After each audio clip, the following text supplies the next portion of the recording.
Hello student, welcome back to my channel. एक बार फिर आपका स्वागत है आपके अपने channel learn GK with Nisha में। मैं निशा अग्रवाल आज आपके लिए लेकर आई हूँ श्री गोस्वामी तुलसीदास जी द्वारा रचित धनुष भंग, जो कि श्री रामचरितमानस के बाल कांड से लिया गया है और जिसका टाइटल है धनुष भंग। जैसा कि आप सभी लोग जानते हैं कि सीता जी के स्वयंवर का आयोजन हो रहा है और जितने भी राजगण उपस्थित हैं सभा में, वह सब धनुष को उठाने में असफल हो चुके हैं। तो अब श्री रामचंद्र जी अपने गुरु विश्वामित्र की आज्ञा पाकर मंच से उठते हैं और धनुष भंग के लिए, और इस काव्य की शुरुआत वहीं से है। तो इस वीडियो में आप अंत तक बने रहिए और इस वीडियो को आप पूरा देखिए। और जो हमारे चैनल पर नए हैं तो प्लीज़ इसे लाइक और सब्सक्राइब ज़रूर कर दीजिए। तो चलिए शुरुआत करते हैं। और एक बात मैं आपको और बता दूं कि ये जो पूरे पद हैं धनुष भंग के, अवधी भाषा में लिखे गए हैं और इसमें जिस शैली का प्रयोग हुआ है वो है चित्रात्मक और प्रबंध शैली का। और किस पद में किस छंद का और रस का प्रयोग किया गया है वह मैं आपको हर पद के आखिर में बताऊंगी। तो चलिए शुरुआत करते हैं पहले पद से। उदित उदयगिरि मंच पर रघुबर बाल पतंग। इसमें तुलसीदास जी कहते हैं कि उदयाचल पर्वत के समान, उदयगिरि मतलब उदयाचल पर्वत, बाल पतंग प्रातःकालीन सूर्य। क्या कहते हैं कवि कि उदयाचल पर्वत के समान बने हुए विशाल मंच पर श्री रामचंद्र जी के रूप में बाल सूर्य के उदित होते ही बिकसे संत सरोज सब हर्षे लोचन भृंग। सरोज मतलब कमल, लोचन मतलब नेत्र और भृंग मतलब भंवरे। तो सभी संत रूपी कमल जो थे खिल उठे और नेत्र रूपी भंवरे हर्षित हो चुके।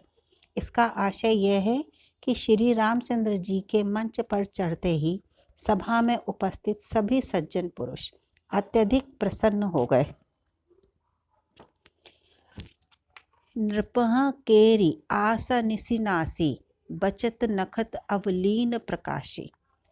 इसमें तुलसीदास जी क्या कहते हैं कि श्री रामचंद्र जी के मंच पर चढ़ते ही सभा में उपस्थित अन्य राजाओं की आशा रूपी रात्रि नष्ट हो गई। निसी मतलब रात्रि, नखत तारे।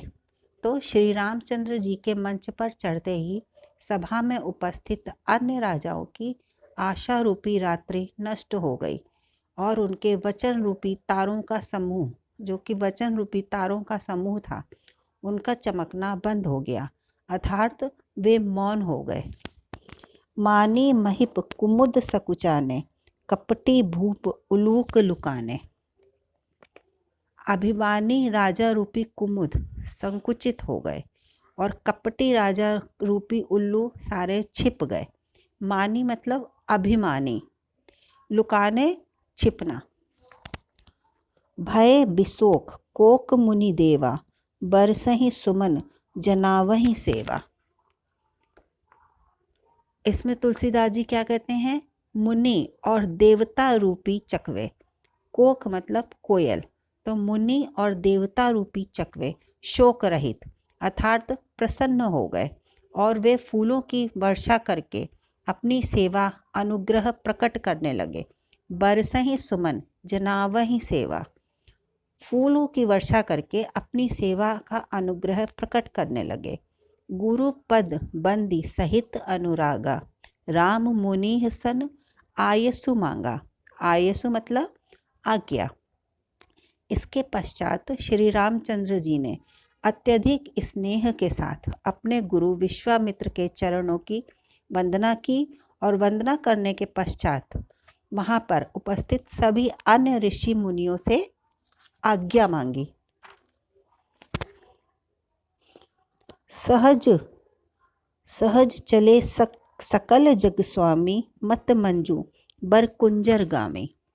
इसके बाद तुलसीदास जी कहते हैं कि जो सारे जगत के स्वामी हैं अर्थात श्री रामचंद्र जी सुंदर और मतवाले हाथी, कुंजर मतलब हाथी, सुंदर और मतवाले हाथी और श्रेष्ठ हाथी की चाल से जो चले, जो कि उनकी एक स्वाभाविक चाल थी। चलत राम सब पुर नर नारी, पुलक पुरी तन भय सुखारी। इसमें कहते हैं तुलसीदास जी कि श्री रामचंद्र जी के चलते ही सभा में उपस्थित नगर के सभी स्त्री पुरुष अत्यधिक प्रसन्न हो गए और उनके शरीर रोमांच से भर गए। बंद पितर सुर सुकृत संभारे, जो कछु पुण्य प्रभाव हमारे। इसके बाद सभी स्त्री पुरुषों ने अपने पूर्वजों की वंदना की और उनको अपने पुण्य कर्मों का स्मरण कराया, अर्थात उन्होंने जीवन में जो भी पुण्य किए थे उनको आप याद करके कहा कि हे गणेश जी, सो शिव धनु मृणाल की नाही, तोरहु राम राम गणेश गोसाई। उन्होंने कहा कि हे गणेश जी, हमारे जो कुछ भी पुण्य हैं उन पुण्यों का फल अगर किंचित मात्र भी मिलता हो तो श्री रामचंद्र जी शिव के इस धनुष को, प्रचंड धनुष को, कमल की नाल जो कि बहुत कोमल होती है उसी के समान तोड़ दे। तो शिव धनु मृणाल की नाही, तोरहु राम गणेश गुरसाई। आशय यह है कि सभा में उपस्थित सभी कुटिल और अभिमानी राजाओं के अतिरिक्त सभी राजा और व्यक्ति यही चाहते थे कि श्री रामचंद्र जी ही उस धनुष को तोड़ दें। प्रस्तुत पद्यांश में इस बात का स्पष्ट वर्णन किया गया है कि नगर के समस्त नर नारी ने चाहते थे कि सीता को वर के रूप में राम ही प्राप्त हों। भक्ति रस में अवधी भाषा का और प्रबंध और वर्णात्मक शैली का प्रयोग किया गया है। रूपक और अनुप्रास अलंकार का मनमोहक प्रयोग इस पद में किया गया है। आइए अब दूसरे पद की शुरुआत करते हैं। राम ही प्रेम समेत लखी, सखिनह समीप बोलाई, सीता मातु स्नेह बस, बचन कहीं बिल खाई। गोस्वामी तुलसीदास जी कहते हैं कि मंच पर अवतरित हुए श्री रामचंद्र जी को अत्यधिक वात्सल्य भाव के साथ देखकर जनक नंदिनी सीता जी की माता ने अपनी सभी सखियों को अपने समीप बुला लिया। सीता मातु स्नेह बस, बचन कहीं बिल खाई, और अत्यधिक स्नेहवश विलाप करते हुए सदृश्य ही उनसे कहने लगी, सखी सब कौतुक देख निहारे, जेऊ कहावत हेतु हमारे। कौतुक मतलब तमाशा, हेतु हित की चिंता करना। इसमें सीता जी की माता अपनी सखी से कह रही हैं कि हे सखी, हमारे हित की चिंता करने वाले लोग हैं, ये सभी तमाशा ही देखने वाले लोग हैं। को न बुझाई कहीं गुरु पाही, ए बालक असी हठ भली नाही। कोई भी इनके गुरु यानी इन बालकों के जो गुरु हैं विश्वामित्र, उनको समझाकर यह नहीं कह रहा कि श्री रामचंद्र जी एक बालक हैं और इनके लिए ऐसा हठ करना इनके लिए उचित नहीं है।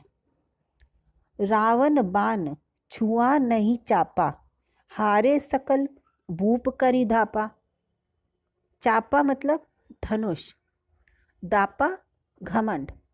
कह रही हैं रावण और बाण जैसे असुर जिस धनुष को छू तक नहीं पाए और यहाँ पर उपस्थित सभी राजाओं का घमंड इस धनुष के आगे पराजित हो गया।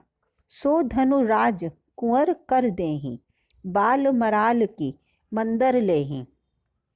वो कह रही हैं कर, कर मतलब हाथ, मराल मतलब हंस, मंदर मंदराचल पर्वत। वो अति वात्सल्य भाव से कह रही हैं कि कोई इन्हें क्यों नहीं समझा रहा कि यह वह शिव धनुष है जिसके आगे सबका घमंड चकनाचूर हो गया। वही शिव धनुष इस सुकुमार बालक अर्थात रामचंद्र जी के हाथ में दे रहे हैं। कोई इन्हें क्यों नहीं समझा रहा कि मंदराचल पर्वत को यह सुकुमार बालक कैसे उठा सकते हैं, अर्थात हंस के बच्चे भी कहीं मंदराचल पर्वत को उठा सकते हैं। आशय यह है कि जिस शिव धनुष को रावण और बाण जैसे वीरों ने छुआ तक नहीं। वह उसको दूर से प्रणाम करके लौट आए। उसे तोड़ने के लिए विश्वामित्र का श्री राम को आज्ञा देना और उसे तोड़ने के लिए उनका आगे बढ़ना, यह उनकी बालहठी जान पड़ रही है। भूप सयापन सकल सिरानी, सखी विधि गति कछु कहत न जानी। अब वह राजा जनक के बारे में कह रही हैं कि दूसरों की क्या कही जाए। राजा जनक तो स्वयं बड़े समझदार और ज्ञानी हैं। उन्हें तो विश्वामित्र को समझाना चाहिए और कोशिश करनी चाहिए। ऐसा लग रहा है कि उनका सारा ज्ञान भूप सयानप सकल सिरानी, ऐसा लग रहा है कि उनका सारा ज्ञान और सयानापन समाप्त हो गया है। हे सखी, क्या करो विधाता की गति का, अर्थात वह विधाता क्या चाहते हैं कुछ समझ नहीं आ रहा। इतना कहकर वह चुप हो गई। बोली चतुर सखी मृदुबानी, तेजवंत लघु गनी अनरानी। तब उनकी एक चतुर सखी जो श्री राम जी के महत्व को जानती थी और अपनी कोमल वाणी से बोली और उनसे कहती है कि देखने में छोटा होने पर भी तेज से युक्त मनुष्य को छोटा नहीं समझना चाहिए। कहाँ कुंभज कहाँ सिंधु अपारा, सोशेहु सुजसु सकल संसारा। वह कहती है सुजसु, सुजसु मतलब सुयश, कुंभज, कुंभज मतलब घड़ा। वह कह रही है कहाँ कुंभज अर्थात घड़े से उत्पन्न होने वाले छोटे से मुनि अगस्त्य और कहाँ विशाल समुद्र, लेकिन उन्होंने समुद्र को सोख लिया था। इस कारण उनका सुयश संपूर्ण संसार में छा गया था। रवि मंडल देखत लघु लागा, उदय तासु त्रिभुवन तम धागा। पुनः सूर्य मंडल भी देखने में कितना छोटा लगता है, लेकिन उसके उदय होते ही तीनों लोकों का अंधकार भाग जाता है। इस आशय यह है कि इस पूरे पद में प्रबंध और विवेचनात्मक शैली